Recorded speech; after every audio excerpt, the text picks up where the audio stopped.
သီလကိုတမာရီကိုပညာတို့ဖြစ်ပြည့်စုံတော်မူသောဓမ္မသာယသာသနာစန္ဒာတိုက်ရုပ်ဆရာတော်ဘုရားထံကတရဏဂုံ၃ပါးနှင့်တကွအင်္ဂါ၅ပါးနှင့်ပြည့်စုံသောသီလတော်မြတ်ကိုခံယူစောင့်တည်ကြရန်အတွက်ဩကာသကရောကျိုးဖြင့်ဤညာဖြတ်ဖြတ်ကရောကြပါစို့ခင်ဗျာ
ပရိတရားတော်များနာယူကြည်ညိုကြမှာဖြစ်ပါတယ်။တို့ဖြစ်ပါ၍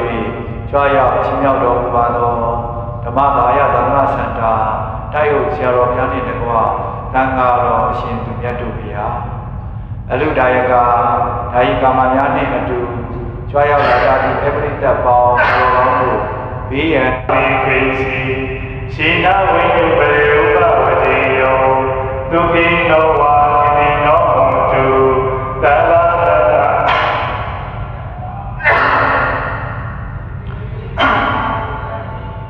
တတတဝါဒဝါနဝတိတာဒီကဝါယေဝမန္တာမိစီမာရတကဒုက္ခထူလာဒိဋ္ဌဝါယေဝဒိဋ္ဌယေဝဒုရေဝတတိနာသဗ္ဗတတဝန္တုဒုခိတတနာကရောတိလုဘေချာနာတိပိယေချကရစီနာမိစီယာရောဒနာတိကာတိညာနိညာနိညာတာဒုက္ခမိစေယမာတယထာတိယဒုက္ခ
ရိယံသတ္တာရိဝိတယုကာမိ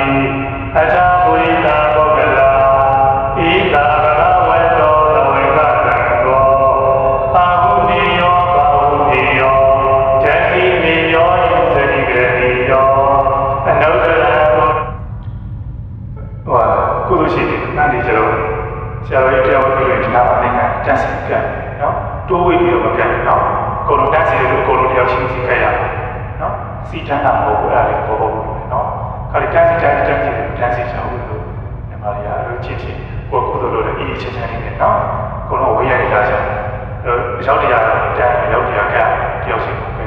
ကပ်ပြီးဆိုတော့တော့လေနော်ဒီမှာထိုင်နေတဲ့ချိန်မှာအားရတော့ခုနကပ်တဲ့ချိန်တော့ရောရဲပါနောက်ပြီးနောက်နေဟုတ်တယ်အဲ့ဒီခုဆိုင်ကြတယ်နော်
လူတန်းမှုကိစ္စများ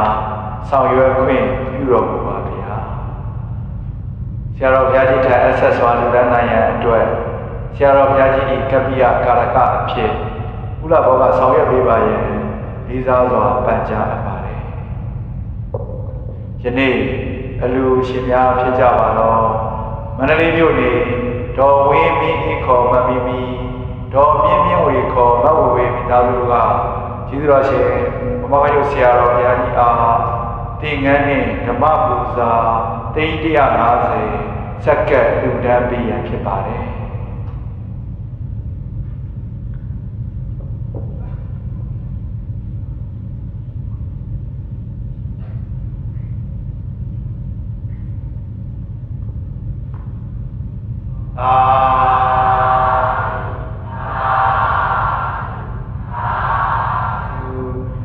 အလူရှင်မိသားစုများကပင့်တန်တော်ဆရာတော်တစ်ပါးနဲ့နဝကမ္မ5သိန်းကျပ်စီနဲ့အတူဤလရှင်ဆရာကြီးဆရာလေးတို့နဝကမ္မ5000ကျပ်စီပူရပါတယ်ဒါအနုမောဒနာခေါ်ဆိုကြပါခင်ဗျာ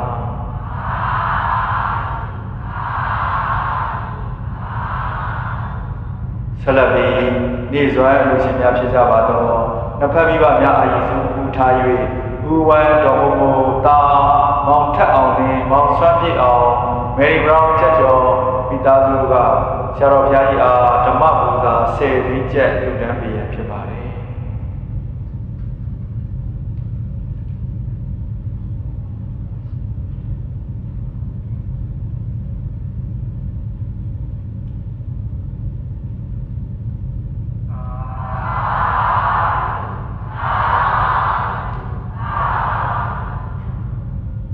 ဆက်လက်ပြီးမန္တလေးမြို့နေဦးဆိုင်ဆန်နွမ်းဒေါ်စိန်စိန်အေးမိသားစုတို့က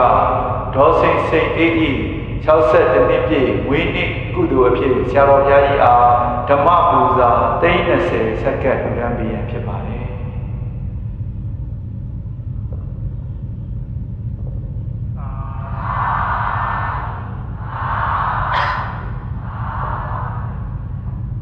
ဆက်လက်ပြီးကွယ်လွန်သူမိဘများဖြစ်ကြသောဦးအေးဒေါ်ညွန့်ညွန့်တို့အားရည်စူး၍ဒေါ်ပြုံးဒေါ်မြစိန်မိသားစုတို့က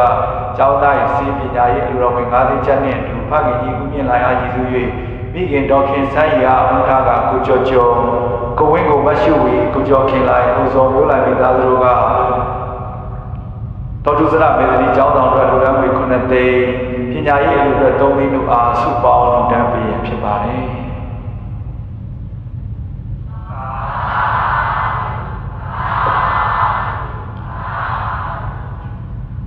ဆက်လက်ပြီးဦးအောင်ပန်ဒေါ်ဝေမာသိန်းတမီမဆုပန်မိသားစုတို့ကဓမ္မပူဇာ10သိန်းကျပ်လူတန်းပေးရဖြစ်ပါတယ်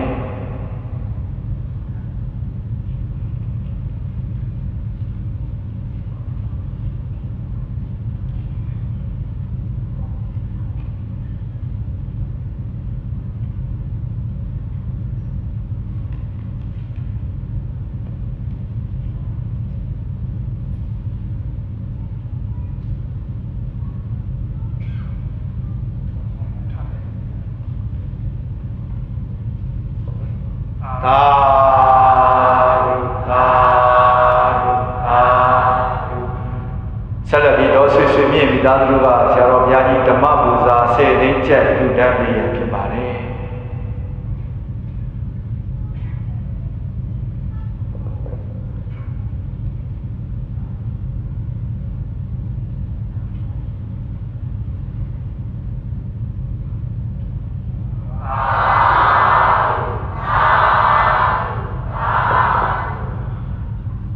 ကွယ်လွန်သူ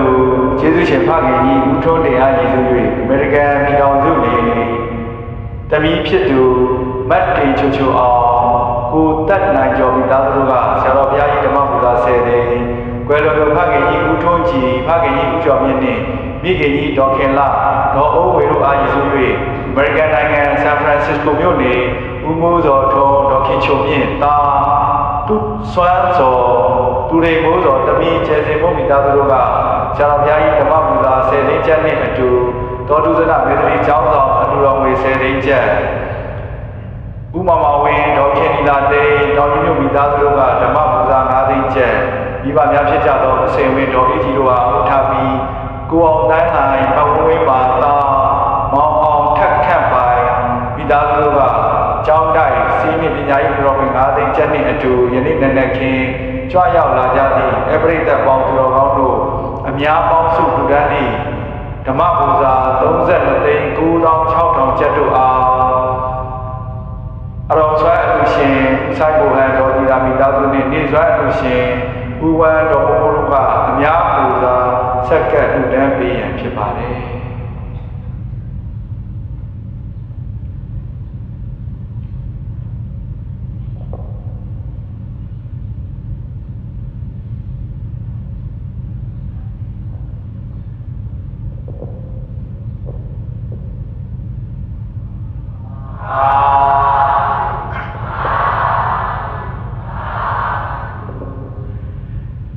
ကျေးဇူးရှင်ဆရာတော်ဘုရားကြီး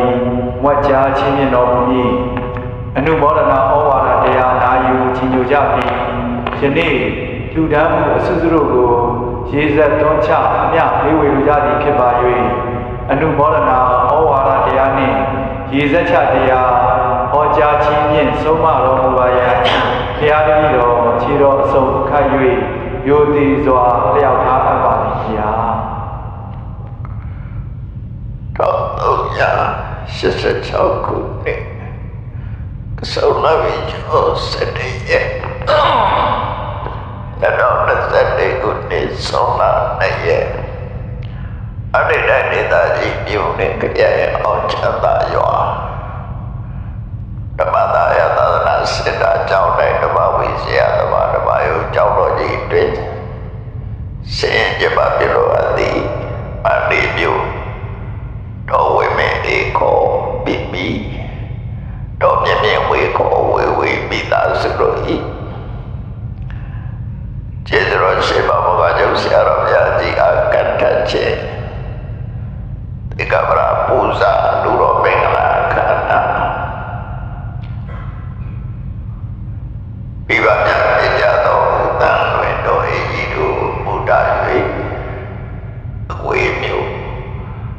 ဆိုင်ဘော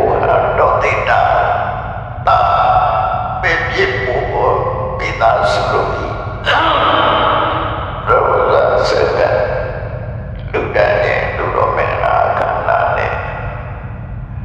တပည့်ပြပြအားယေရှုဘုရားကြီးဥဝါတော်မူတာဟုတ်တယ်အောင်လေအောင်စားပြီးအောင်ပြီးတော့ကျကြောပိတာစလို့ဒီစက်ကလူတဲ့ဆိုင်ရတဲ့ချလူတော်မင်္ဂလာခန္ဓာအနုမောဒနာနဲ့ဩဝါဒတရားမြတ်စွာဘုရားကိုယ်တိုင်ဟောခဲ့တဲ့ပတ္တကမ္မသုံးပါးလေးကိုပါဠိတော်တော့ပတ္တကမ္မဓမ္မတို့ကြရင်တဲ့တရားပတ်တဲ့အမှုကိစ္စလို့ဆိုလူ့ဘဝရလာတဲ့အခါမှာဘာလုပ်တဲ့တာလုပ်ဖို့အဲ့ဒါလည်းပတ်သက်ပြီးတော့ဘောဓရာလေးမတတ်နိုင်မတတ်ကြရအောင်အဲ့တော့ချက်မတတ်တာပဲလူစားတာပထမပြတ်ဆုံးကြပါဗျာလောကမှာလူတိုင်းလူချင်တဲ့အရာလေးလို့ရှိတယ်အဲ့တော့ဟုတ်တယ်အဲ့ဒါမှတည်းပဲနော်လူတိုင်းဟာပစ္စည်းဥစ္စာကျွဲဝါချမ်းသာခြင်းနဲ့ပြည်စုံခြင်းညာအနည်းဆုံးတစ်ခေတ်ကြီးမဖြစ်တော့စားနိုင်တော့နိုင်ဘဝမှာစိတ်ပြည့်နေကြညာဒါလူစားတာတကူပဲဒါပဲလူစားတာကိုလူတိုင်းရနိုင်သလားလို့ဆိုမရဘူးဒီမှာစနာမပြေကြသာဝတိစမပြေကြဘူးပစ္စည်းဥစ္စာချုပ်ခဲ့ကြတယ်အဲ့လိုပုဂ္ဂိုလ်တွေနဲ့လောကမှာအများကြီးရှိတယ်ဆင်းရဲပွင့်တည်ခြင်းလို့ခေါ်တယ်ဆင်းရဲပွင့်တည်ခြင်းဟာကမ္ဘာကြီးမှာအများဆုံးပဲနိုင်ငံအနေနဲ့ပြောမယ်ဆိုလို့ရှိရင်လည်းချမ်းသာတဲ့နိုင်ငံရှိတယ်ဆင်းရဲတဲ့နိုင်ငံရှိတယ်ချမ်းသာတဲ့နိုင်ငံနဲ့ချမ်းသာတဲ့ဆင်းရဲတဲ့နိုင်ငံဆင်းရဲလူတွေကြည့်မယ်ဆိုရင်ချမ်းသာတဲ့လူကချမ်းသာတယ်ဆင်းရဲတဲ့လူကဆင်းရဲတယ်ကမ္ဘာမှာဆင်းရဲတဲ့ချမ်းသာတဲ့လူကများလူတိုင်းကအတိမတ်ပြုပြီးတော့ကိုယ်ရှိသေးရှိစကားလူတိုင်းဖြစ်တာမဟုတ်တာနော်ပုံကြီးနေတဲ့ပုံကြီးတိုင်းကပုံကြီးရမဝဲဘူးလို့ပြောမှာသူ့တိုင်ဝိုင်းမှာနေတိုင်းပဲနော်သူ့တိုင်ဝိုင်းထဲမှာကိုယ်ရှိသေးရှိဆိုတာဖြစ်ချင်ကြဒါဒုတိယဆန္ဒပဲအဲ့ဒါတော့လွယ်သလားလို့ဆိုတော့ဝယ်ယူလို့လည်းမရဘူးကြိုးစားလို့လည်းမရဘူးကိုယ်ရှိသေးရှိရကအတိမတ်ပြုတ်လာတယ်ပေါ်ကြောင့်ကြောက်ဖို့အဲ့တော့ပိုက်ဆံနဲ့ချမ်းသာတယ်ကိုယ်သိက္ခာလည်းရှိတယ်နောက်တစ်ပါးလို့ခြင်းသေးတယ်ကိုယ့်ကိုပေးကြတယ်ကျမ်းမာခြင်းနဲ့အသက်ရှိတယ်အသက်ရှိခြင်းနဲ့လူတိုင်းအသက်ရလာလို့ရှိရင်ဆုတောင်းကြတယ်သက်ရှိပါစေကျမ်းမာပါစေသက်ကြည်လာတဲ့အခါခုနကတော့ထွက်လာတော့သိက္ခာထွက်တဲ့အခါမှာပြိတ္တနဲ့သက်ရှိပါစေသက်ရှိပါစေဘယ်သူမှဆိုသက်ရှိခြင်းညာတာပဲနော်အဲ့ဒါလူစတာဆုတောင်းလို့ရလာလို့ဆုတောင်းရတယ်မရလူတိုင်းဟာသက်ရှိကြပါစေဆုတောင်းနေကြတာနော်အဲ့ဒီအချက်ကလည်းဆိုင်ရာအကြောင်းရှိတယ်အဲ့တော့ဒီချက်ရတဲ့ပုဂ္ဂိုလ်ကလည်းအကိုင်တော်အပြည့်နေပါတယ်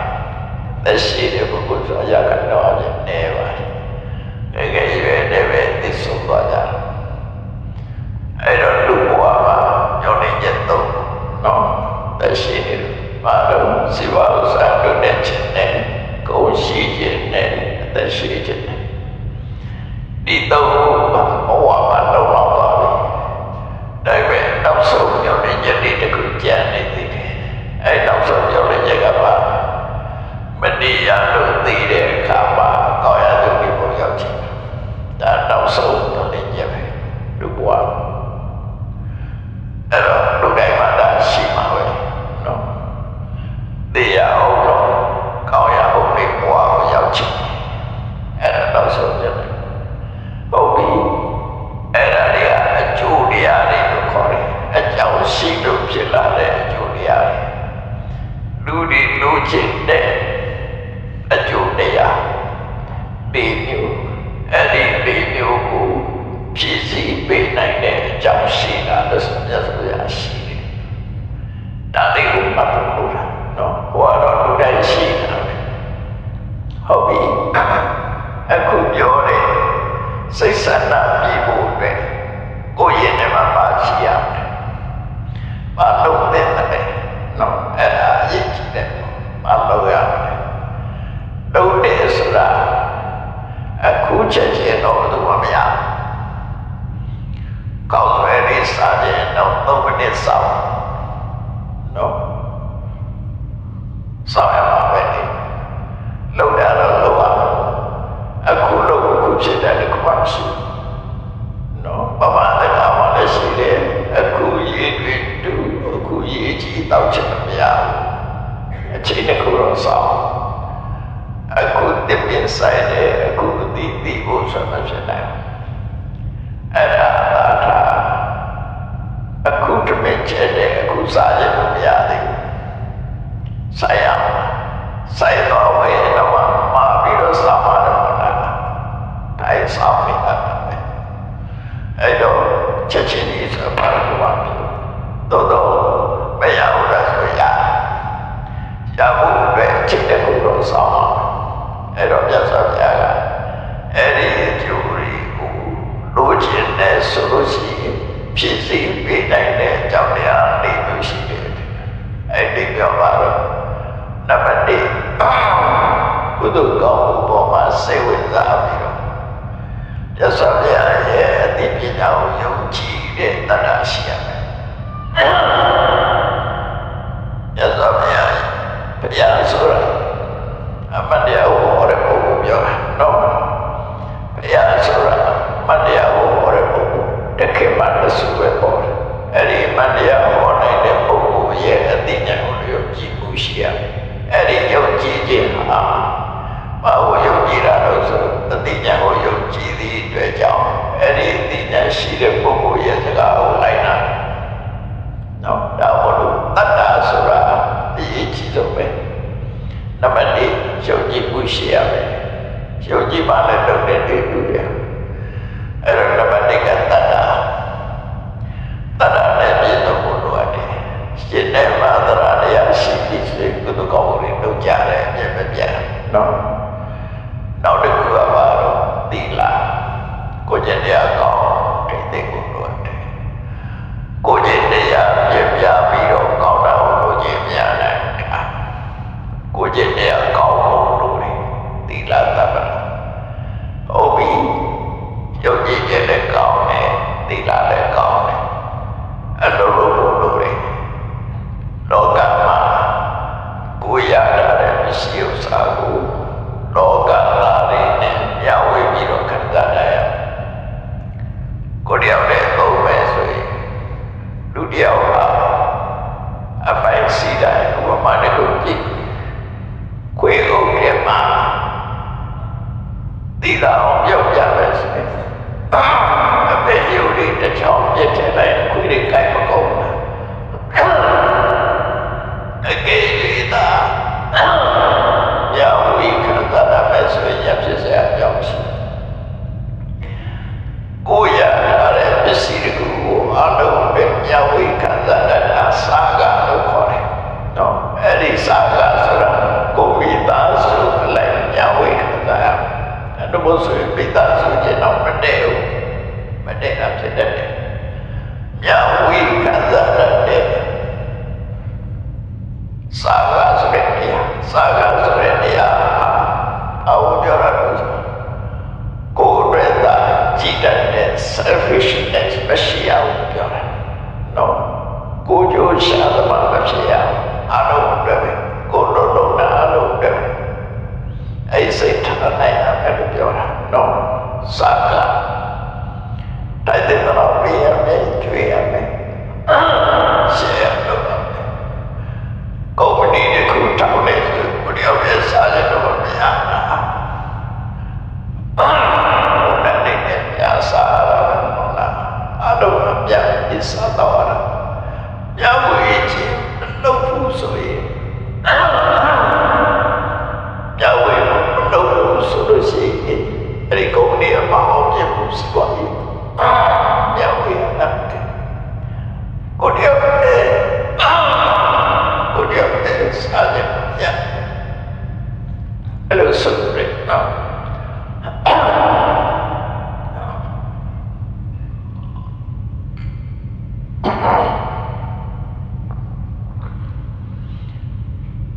စာကအမရာညဝေးဘူးနဲ့နေရနောက်ဆုံးတစ်ခုတော့အချက်ကပါတော့ပညာသမရာအသိပညာတော့ရှိဖို့လိုတယ်အသိပညာဆိုတာသင်တာတဲ့ပညာနဲ့ပါဝင်ပေါ်တယ်ဘဝမှာစဉ်းစားတဲ့အသိပညာဆိုလို့နော်ဘဝမှာစဉ်းစားတဲ့အသိပညာဥမာပဲစီဝါရေးဆိုရင်စီဝါရေးပဲတော့ပညာရေးဆိုရင်လူမှုရေးဆိုရင်လူမှုရေးသူဆိုင်ရာအသိပညာတွေဆိုတာရှိတယ်စဉ်းစားတဲ့အဲ့တော့အလုံးပေါင်းလိုက်တော့ခုနကအကျိုးလေးမျိုးစတာပြေဖို့အတွက်ဒီလေးကိုဒါကအကြောင်းလေးကိုလို့ခေါ်တယ်အကြောင်းနဲ့အကျိုးအကြောင်းတော့မှအကျိုးရတယ်တမင်ချက်မှတမင်ကောင်းစားစံကောင်းအောင်ချက်မှတမင်ကောင်းအောင်စားချက်ကြတဲ့အစရစေညမှာပဲဘယ်အပဲကိုကောင်းတယ်လို့ကောင်းတာဖြစ်တယ်ဒါအကြောင်းနဲ့အကျိုးဆိုတာဒီတိုင်းပဲနော်အကြောင်းနဲ့အကျိုးဆိုတာဒီတိုင်းရသော်ပြဟောတာတော့ကမှရှိနေတဲ့အကြောင်းနဲ့အကျိုးဟောတာထွင်ပြီးတော့မဖြစ်နိုင်တာတွေပြောတာတခုမှမရှိဘူးနော်အဲ့တော့ဘုရားပြောတယ်ညောင်းတဲ့ကျက်လေးရအောင်မြင်ဖို့အတွက်ယုံကြည်ချက်ရှိရမယ်ကိုယ့်ရဲ့သီလကောင်းရမယ်နော်အလုံးနဲ့ရှယ်ရလုပ်ပြီးတော့သက်ပွေတတ်ရမယ်အသိပညာရှိရအဲ့တော့အသိပညာကနောက်ဆုံးအရေးကြီးဆုံးပဲလို့ခေါ်တယ်အဲ့ဒီအသိပညာရှိဖို့အတွက်တခါမလုပ်ရမယ်လူတွေကစေတနာမလုပ်တုံးသွားတဲ့စေတနာမတုံးဖို့စေတနာဆိုတာဘာလို့မလုပ်တဲ့နာမလုပ်ပြီးဘူးမပြောတဲ့နာမပြောပြီးဘူးအဲ့ဒါဆိုတာလုပ်တဲ့နာကိုလုပ်ရမယ်မပြောတဲ့နာမပြောရမသိတဲ့နာကတော့ကမှမရှိဘူးအလုံးမသိလို့ရမသိတဲ့နာဆိုတာတော့ကမှမရှိဘူးသိတာအပြစ်မဟုတ်ဘူးဘာကအပြစ်လို့မပြောတဲ့နာပြောရင်အပြစ်မလုပ်တဲ့နာလုပ်ရင်အပြစ်လုပ်တဲ့မလုပ်တဲ့ခွဲခြားသိတာပညာဟုတ်လားလုပ်တဲ့မလုပ်တဲ့ခွဲခြားမသိလို့မလုပ်တဲ့နာလုပ်ရင်တော့ရောက်ပါမယ်ဘယ်သူပဲဖြစ်ဖြစ်မလုပ်တဲ့နာလုပ်ရင်တော့ရောက်ပါမယ်နော်လုပ်တဲ့နာလုပ်ဖို့လိုတယ်အဲ့ဒီကပညာကိုလည်းကြတော့မလုပ်တဲ့နာကိုရှောင်ရမယ်လုပ်တဲ့နာကိုလုပ်ရမယ်အဲ့ဒီပညာရှိဖို့အတွက်ပညာကိုဟန်တာတဲ့အရာတွေရှိတယ်အဲ့ဒါတွေကိုရှော့ချဖို့လုပ်တယ်။ဘာတွေတော့ဆိုရင်လောဘကြီးလို့ရှော့ချဘယ်လိုပဲဖြစ်ဖြစ်လောဘကြီးလို့ရှိမရဘူးဈေးအောင်တာပဲဖြစ်ဖြစ်လောဘအပြတ်နဲ့သိယူလို့မရဘူး။ဟုတ်လားအပြတ်သိရကြတာနဲ့စွတ်တင်တာဘယ်လိုဝယ်မလို့ရှိရွှေစိတ်တက်တယ်လို့ထောက်တယ်အပြတ်နဲ့သိယူလို့မရအဲ့တော့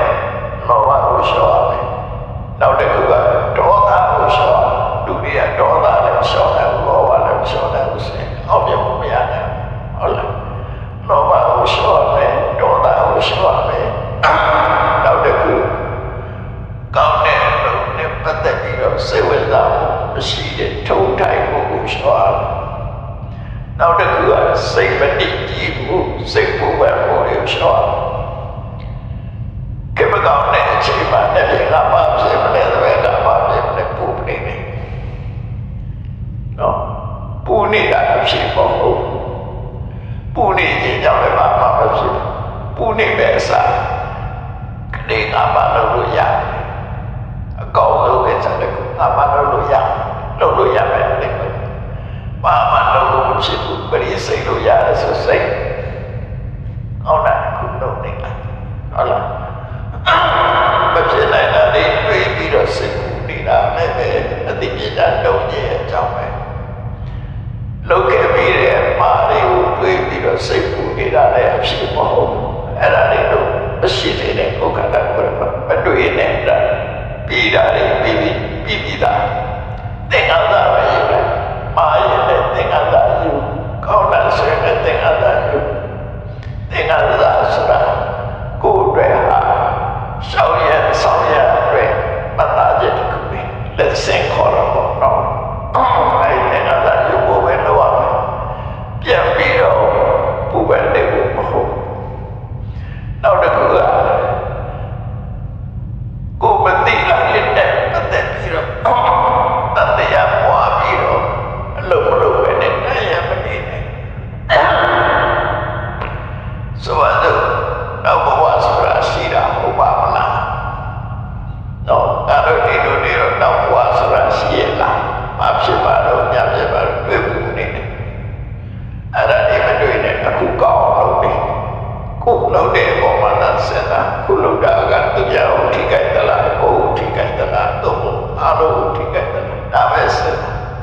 တဏှာတွေစဉ်းစားတယ်ကိုလည်းလာပြီးတယ်မပြီးတဲ့အရာတွေကိုစဉ်းစားပြီးခေါင်းချုပ်နေပြဟာချိန်ဖြုံနေတဲ့ကိုဖြည့်ဆည်းပြနေပြီပဲဖြစ်တယ်ဟုတ်တယ်မလားဘာရအမှန်ပဲကောင်းရှောက်နေလို့ကောင်းကုန်နေပါရလို့ဆိုပေမဲ့ပြတ်သွားမယ်တခြားကိုပါများလို့ရှိတယ်အဲ့တော့ကောင်းမရှုံးနဲ့ဘာလို့လို့ရတယ်နော်ရတာပဲတော့ဒီအကျိုးရှိတဲ့ຢာတွေတော့ကမှအများကြီးပဲတခုလုံးနေအဲ့တော့အတိပညာရရှိဖို့အတွက်အပူတွေမစင်စားနဲ့လောဘမကြည့်လို့နဲ့ဒေါသမကြည့်လို့နဲ့စိတ်ဓာတ်မကြနဲ့နော်စိတ်တွေကိုစုပစီနိုင်ပဲနဲ့ပူလောင်မှုတွေမရှိသေးနဲ့တန်တရားတွေမထားနဲ့အဲ့ဒီကိုဖယ်လိုက်လို့ရှိရင်စေတကြတာတော့ပေါ့ပါပေါ့ရောက်လာတယ်နော်စေတကြထွက်လာအဲ့ဒီစေတကြခုနပြောတဲ့ကောင်းတဲ့အကျိုးတွေကိုဖော်ဆောင်ပေးနိုင်တာပညာသဗ္ဗရာအဲ့ဒီပညာပြည့်စုံမှုရအောင်ဒါတွေကိုရှင်းထုတ်လိုက်ရ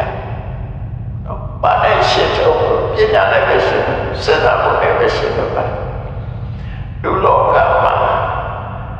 တန်ရှိလို့ရဆိုတာစိတ်ကိုစိတ်နဲ့ပဲတန်ရှိရတယ်ပြည့်မဲ့တန်ရှိတာတော့တပြည့်စီတို့ရေတို့စပြားတို့တခြားကိရိယာတွေတန်ရှိရစိတ်ရဲ့အင်းကြီးကြတော့တပြည့်စီမလို့စပြားမလို့တော့တန်ရှိတဲ့ကိရိယာဘာမှမလို့ဘာလို့စိတ်ကိုစိတ်နဲ့ပြန်ပြီးတော့တန်ရှိ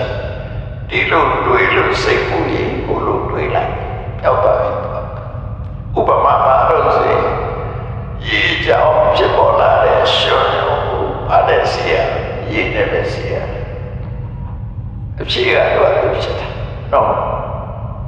ရေကြောင်ဖြစ်တဲ့ရှုံးကိုရေနဲ့ပဲစီချစိတ်ကြောင်ဖြစ်လာတဲ့သို့မဟုတ်စိတ်ထဲမှာဖြစ်ပေါ်လာတဲ့ဥပမာမှုတွေကိုစိတ်နဲ့ပဲစီတရားပါရှာနေတယ်ကိုယ်စိတ်တဲ့ကိုဒီလိုတွေးရင်စိတ်ပူရင်ကိုယ်တို့တွေးပြောင်းတွေးလိုက်တော့သာစိတ်ပူကြတွေးပူမှာပဲစိတ်ကြတွေးအေးတာပဲနော်အဲ့ဒါအဖြစ်ပဲတရားပါရှာနေနော်စိတ်ကိုပြောင်းတွေးရသဗျာကိုယ်တိုင်ကိုအရိတိကိုခေါ်လာတာလူတွေအားရပါစနဲ့ဝယ်ရတာပေါ့ဘူးစူပါမားကတ်တော့ရှာမနေတယ်မရဘူးနော်စိတ်ကိုရင်ကိုစိတ်ကိုပဲပြင်နိုင် စိတ်ပူတဲ့စိတ်ကိုကြည်လင်တဲ့စိတ်နဲ့စီကြောလိုက်တာတရားအရာကိုလုံးဝနေလိုက်တရားအရာကိုစိတ်ဝတ္တနေလိုက်ဥပ္ပဒ်ကိုပြောက်သွားလိုက်တော့ဖယ်ထားလိုက်တာ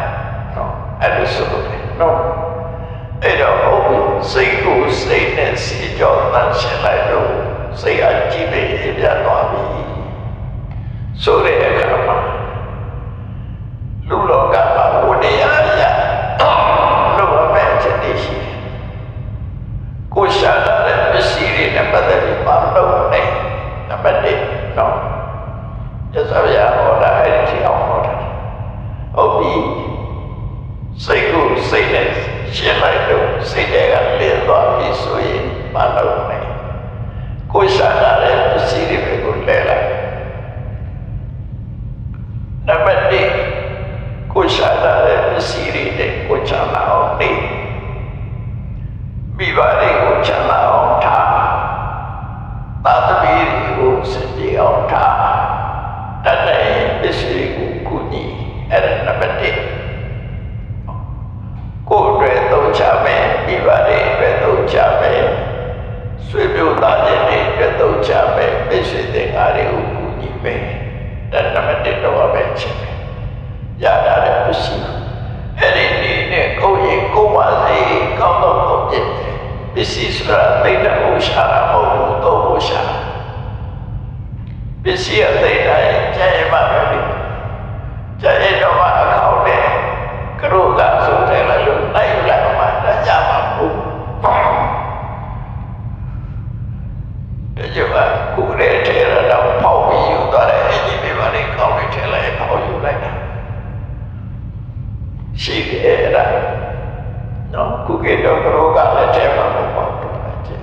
ကရောကလည်းစေးတက်တယ်အဲ့တော့ပစ္စည်းဆိုတာကိုနောက်ဆုံးတဲ့ရဟိုမှာကိုပိုင်တာကမှရှိတယ်လောကမှာပိုင်တော့အဲ့တော့ကိုပိုင်နေတဲ့အချိန်မှာစီမံခန့်ခွဲရမယ်အဲ့လိုစီမံခန့်ခွဲကိုရှာတာလည်းပစ္စည်းတွေကိုချမ်းသာအောင်နေဖို့မိဘတွေကိုကြွေးပွေဆောင်ရှောက်ဖို့သာသမီတွေကိုကြွေးပွေဆောင်ရှောက်ဖို့မိတ်ဆွေတွေကိုညီဖို့အဲ့ဒီချက်ရစရာဟောတာဗျာဟောတာပြောတာတော့ဘုံပြောတာမဟုတ်ဘူးဘုံကဘာသာပြန်ပြီးတော့ပြောတာရှင်းပြဒါကပထမချက်ဒုတိယချက်ကပါတော့ပြဿနာနဲ့လာလို့ရှိရင်ပြဿနာကောက်ွယ်ဖို့ဒီစီကိုတော့ဟောပါတယ်ကိုခေဆိုကြိုင်ကောက်ွယ်အစပြရတယ်အဲ့ဒါကောက်ွယ်တာပဲဟိုနာတော့ပေးလိုက်ဒီနာတော့ပေးလိုက်ပေးခြင်းပေးမပေးခြင်းပေးကိလေဝါလုံးလေးနဲ့တောင်းလိုက်ပေးပါအဲ့ဒါမှအစပြတာတော့ဆိုရင်ကိုယ်တော်တဲ့တရားရောက်မှာမဟုတ်ဘူးအလုံးအစပြအောင်ပေးသွားတယ်တပြည့်စုံရဟောလာတယ်တော့ပါလေခုခေတ်မှာတော့အောင်မင်းနေနေနော်ဝါနာကိတိပြာကြီးပဲဝါဘုနာတဲ့ကိတိပြောတယ်အဲ့ဒါတွေအများကြီးရှိတယ်လို့ပတ်စပ်ပြီးတော့မှအဆင်ပြေတာအဲ့ဒါမှတော့ကိုရှာတာတဲ့ပစ္စည်းတွေကိုဘဝအဆင်ပြေဖို့အတွက်သုံးချခြင်းပဲဒါလည်းသုံးချတာလည်းကိုပဲလို့ဆိုရင်ကိုပြဿနာဖြစ်နေတာဒီအဲ့ဒါလည်းပြည့်အေးတော့ရကျော်တော့အဲ့လိုကျော်တာတစ်ခုရှိတော့တတိယတစ်ခုကဘာလို့ဆိုရင်တရားဝင်ပြရတဲ့ကိစ္စအခုဆောင်ရမယ်ဆောင်ရမှာပဲဒါလည်းအခုပြီးတော့ဆွေရီတွေကိုညီမှန်ပြီးတော့ကုသိုလ်လုပ်ဒါလည်းဘဝပိဋကတိတို့ခေါ်တယ်ဒါလည်းလောက်ပါပဲအိမ်မှာပြီးတော့ပါလာပူဇော်တဲ့တတ်နေရှိတယ်အဲ့ဒီတတ်တွေကိုလည်းပဲအပြဝေရပေးရမယ်လို့ဒါလည်းပဲတူတူပဲနော်အခုဆောင်တာကရာဇပတိတို့ခေါ်တယ်တတ်တွေကို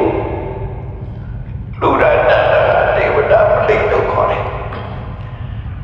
နောက်ဆွေတွေမျိုးတွေကို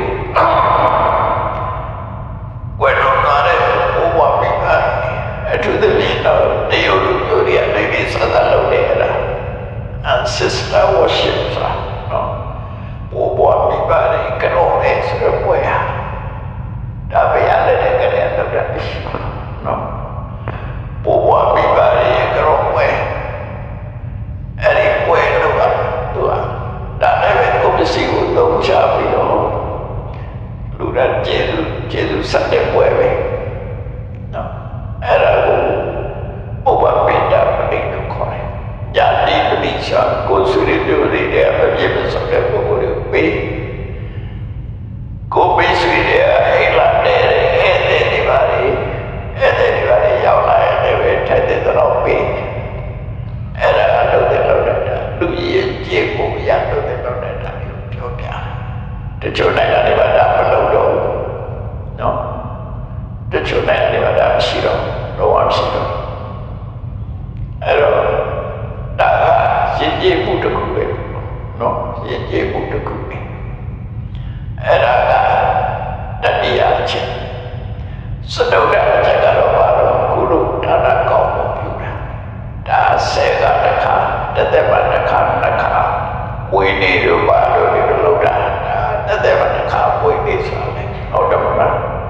ဝိနည်းဝိလာဝိရဲ့စတဲ့သက်မှတစ်ခါရှိတာလေအဲ့လိုကုသိုလ်ကောင်းမှုနဲ့လို့အဲ့ဒီနဲ့ကိုရှာလာတဲ့ပစ္စည်းတွေကိုသုံးချရမယ်အဲ့ဒါလို့ဆိုလို့ရှိရင်ဘဝမှာကျင့်တတ်စရာကောင်းပြီကိုလုံးတဲ့နာတွေလုပ်ပြီးပြီအလုပ်ကိုကျင့်တတ်စရာကောင်းတယ်လူအနေနဲ့လည်းဝိရကြည့်တယ်ပစ္စည်းအနေနဲ့လည်းတကယ်ကိုစနစ်တကျသုံးဆွဲနေတယ်ဆိုတော့အဲ့ဒါပါကိုကျင့်တဲ့အားရသေးတဲ့အချက်တွေပဲနော်အဲ့ဒါလေးနှစ်ချုပ်ကိုပြပြီးတော့မှတ်ရအောင်နှစ်ချုပ်ပြမှတ်ပြီးဒုစရလေးကိုဖြစ်ချင်တဲ့အရာလေးကိုစီပါဝဇ္ဇတို့နဲ့ချင်တယ်ကိုယ်တည်းရှိချင်တယ်အသက်ရှိချင်တယ်သိပြီးရင်ကောင်းရတဲ့ဒီကိုရောက်ချင်တယ်ဒါပထမအဲ့ဒါပြည့်စုံဖို့အတွက်တတ္တသဗ္ဗရာယုံကြည်မှုနဲ့ပြည့်စုံရမယ်သီလသဗ္ဗရာကိုကျင့်တရားကောင်းရမယ်စာကသဗ္ဗရာကိုတယောက်ရဲ့သုံးပဲဆိုတဲ့စိတ်ဓာတ်မရှိဘူးညာဝေသုံးသွင်းရမယ်ပညာသဗ္ဗရာနှုတ်တဲ့တာလည်းမနှုတ်တဲ့တာခွင့်ချသိရမယ်ဒါကအကြောင်းလေးမျိုးပညာသဗ္ဗရာဖြစ်ဖို့အတွက်ပါလိရှင်းရမယ်လောဘမကြည့်တော့နဲ့ဒေါသမကြည့်တော့နဲ့နော်စိတ်ဓာတ်တွေမကြနဲ့နောက်တစ်ခါမပူပန်နဲ့လုပ်ပြီးတယ်မလုပ်ပြီးတာတွေနဲ့ပတ်သက်ပြီးပူပန်မနေနဲ့တန်တရားတွေဖြစ်မနေနဲ့အဲ့ဒီဟာငါ့ကိုတွေ့လာလို့ရှိရင်ပညာတိုးတက်သွားပြီပညာတိုးတက်သွားပြီးတဲ့အခါကိုရှာတာတဲ့ပစ္စည်းဥစ္စာတွေပတ်သက်ပြီးတော့အကောင်းဆုံးသုံးချတယ်ဆိုရင်ဒီကိုယ်တွေကိုမိဘတွေကိုမိသားစုတွေကိုမိတ်ဆွေတွေကိုကြီးထောက်ပံ့ပြုပွေးတာဒါနံပါတ်1နံပါတ်2ကယတနာကြုံလာလို့ရှိရင်ပတ်သက်ပြီးတာပေးဖို့လည်းထားရအောင်နော်ပေးလေးဆိုတာကိုပေးလေးကများတယ်အရင်ကတလားမှတည်းရပဲပေးတယ်အခုက every day ကပေးလေးဖြစ်ပေးလေးအတွက်ထားဒုတိယတတိယကပါတော့ဆိုလို့ရှိရင်ဝတ္တရားအရာကိုယ်လာတဲ့အတဲ့ပဲဖြစ်စေနော်ကြွေတာဝေးတာဒီကတာကိုယ်ဆွေမျိုးပြပါလေကိုယေရှုပြီးတော့ကိုယ်တို့ကောင်းမှုပြုတာမင်းဆိုရတာတွေကိုခွန်ပန်တာပေးတာအဲ့ဒီလုပ်ရတဲ့တော့နောက်ဆုံးတစ်ခုကပါတော့ကုသလုပ်အလုံးမပေးတာတော့အဲ့ဒါဆိုလူဘွားကျင့်တဲ့ဆရာကောင်းပြီရသော်ပြလာပတ္တကမ္မတုတ်တယ်မှာအဲ့ဒါခေါ်တယ်နော်ခုပါဘုရသော်ပြပါတော့ဒါတွေကိုသိနေတာလို့ဆိုဘဝပေါင်းများစွာဖြတ်သန်းလာတဲ့အတွေ့အကြုံတွေရှိတယ်အဲ့ဒီအ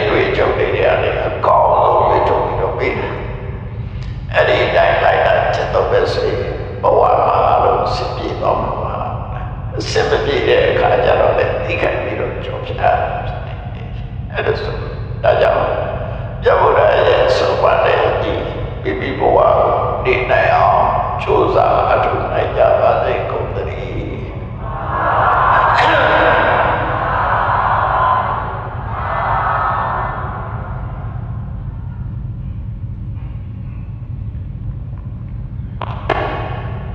ရည်တဲ့ချရအောင်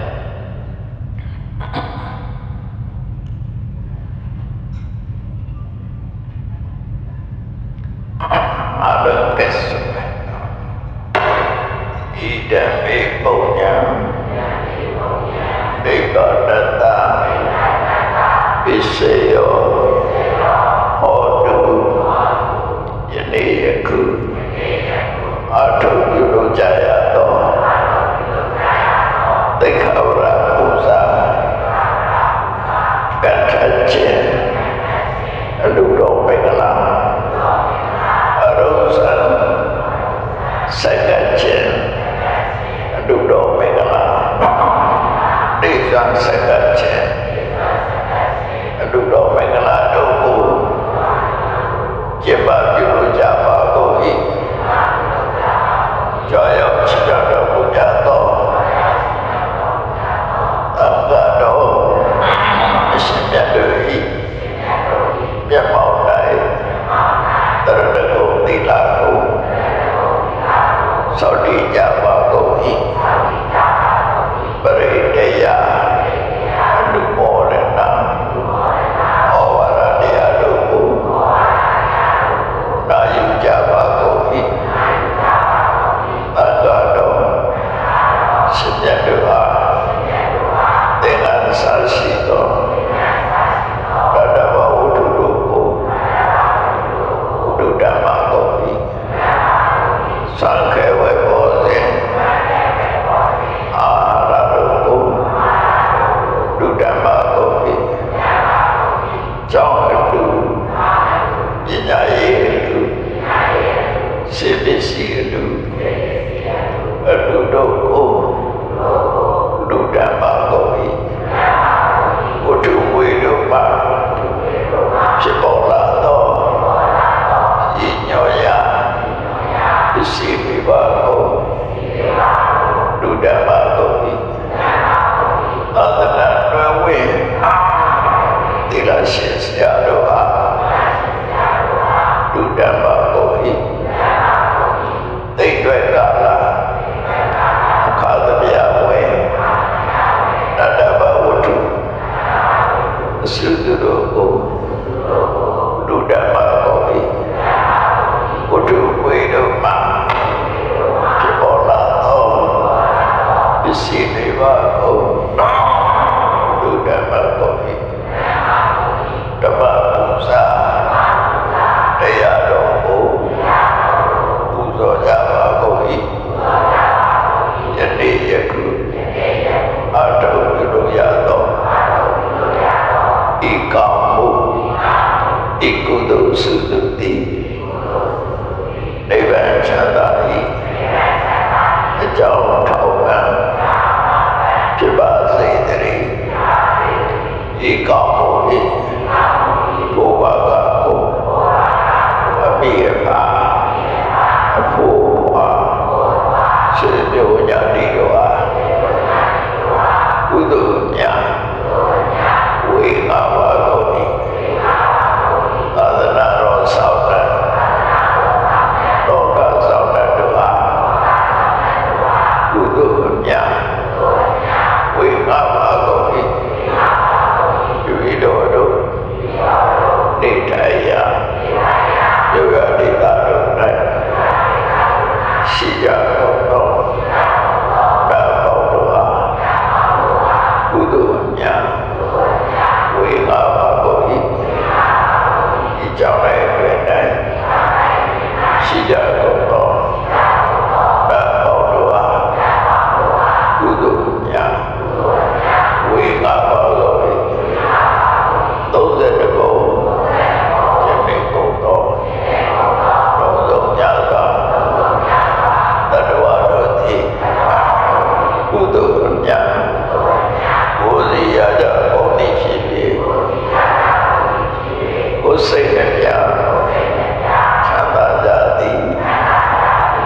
ကြွားရောက်ချင်းမြောက်တော်မူပါသော